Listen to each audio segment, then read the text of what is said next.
ముఖ్యంగా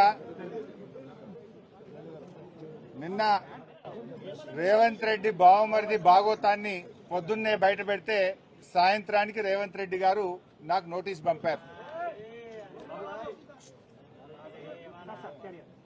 నిన్న నోటీస్ కూడా ఎప్పుడు ఇచ్చారు? నిన్న రాత్రి దాదాపు 9 గంటల సమయంలో మా ఇంటి దగ్గర మా మెయిడ్కు నోటీస్ ఇచ్చి వెళ్లారు. నేను ఆ సమయంలో సిద్దిపేట నియోజకవర్గంలో నా ప్రజలతో వివిధ కార్యక్రమాల్లో పాల్గొన్నాను. అయితే నిన్న రాత్రి 9ంటికి నోటీస్ ఇచ్చి ఉదయాన్నే 11 గంటలకు రమ్మన్నారు. నేను హైదరాబాద్లో లేను, అయినా కూడా రాత్రే హైదరాబాద్ చేరుకొని ఈరోజు వాళ్ళు ఇచ్చిన నోటీస్ మీద మేము హాజరు కావాలని చెప్పి నిర్ణయం తీసుకున్నాం. ఎందుకంటే మాకు చట్టాన్ని గౌరవిస్తాం, న్యాయ వ్యవస్థ మీద నమ్మకం ఉంది, తప్పకుండా వెళ్తాం.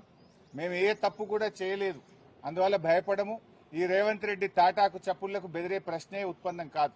ఎందుకంటే ఇలా రేవంత్ రెడ్డి మాకు తెలుసు, నిన్న ఆయన బావమర్ది భాగోతాన్ని పొద్దున బయట పెడితే సాయంత్రానికి నోటీసు పంపిండు. ఆ భాగోతం మీద కనీసం ఒక్క మంత్రి నుంచి స్పందన కూడా లేదు. ఎందుకంటే మేము అన్ని ఆధారాలతో నిజాలు బయట పెట్టినాం కనుకనే ఆ సమాధానం లేక డైవర్షన్ టాక్టిక్స్ కోసం ఈ నోటీస్ పంపిండని అర్థమైతా ఉంది. నిన్ననే చెప్పినాం మేము, ఈ దండుపాలెం ముఠా రేవంత్ రెడ్డి కేబినెట్ ఏ రకంగా వాటాలు పంచుకోవడంలో తన్నుకుంటున్నారో అన్ని విషయాలు బయట పెట్టాం. అంటే రాబోయేటువంటి మున్సిపల్ ఎన్నికల ముందు వీళ్ళ అవినీతి బయటపడుతుందని, వీళ్ళ అవినీతి బట్టబయలైతుందని, వీళ్ళ బండారం బయటపడ్డదని ఒక డైవర్షన్ టాక్టిక్స్ కు ఇవాళ రేవంత్ రెడ్డి గారు మాకు నోటీస్ ఇచ్చారు. సరే, ఈ నోటీసులు మాకు కొత్త కాదు.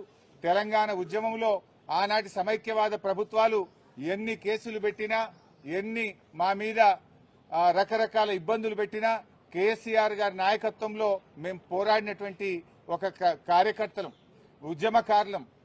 ఆ గత సమైక్యవాదులనే అనేక సార్లు మమ్మల్ని అరెస్ట్ చేశారు, అనేక వందల కేసులు పెట్టినారు.